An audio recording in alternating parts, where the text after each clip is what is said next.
You say that you believe it's something that took hold during the George W. Bush years. I want to read another quote from one of your articles where you say Washington is freaking out about Trump in a way they never did about Bush. Why? Because Bush was their moron while Trump is his own moron. That's really what it comes down to. Explain that a little bit. Well, they're not mad at the party establishment right now that's trying to desperately to coalesce and stop Trump. They're not mad that he's stirring up nativist passions or offending minorities or instigating diplomatic problems with every country on earth right now.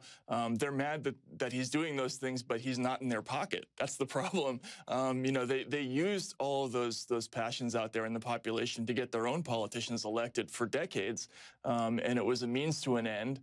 They stoked racial resentments. They did all these things, but this time it's not a means to an end. This time it's Donald Trump, who is truly an independent figure who has nothing to do with the Republican establishment, and he's out there on his own with his own band of supporters, and they can't control him.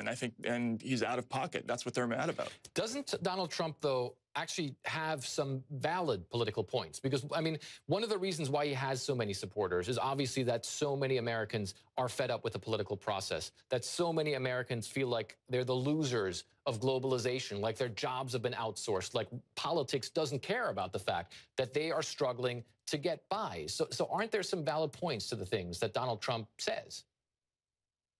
Absolutely. He's said plenty of things that are undeniably true. And one of those things is that both parties have been susceptible to this terrible corruption involving money in politics, which has made the people who run for president typically not independent, and they're always beholden to special interests by the time they reach the White House. If you listen to Trump's stump speeches, he always talks about things like the inability of the government to negotiate lower drug prices for Medicare.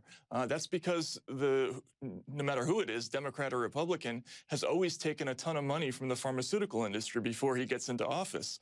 And he's right about those things. That's an absolutely true criticism, and he says it about both sides. He talks about Hillary Clinton, and he used to talk about Jeb Bush being beholden to special interests. He's right about that. They left him that political room to make that argument, and it's undeniable.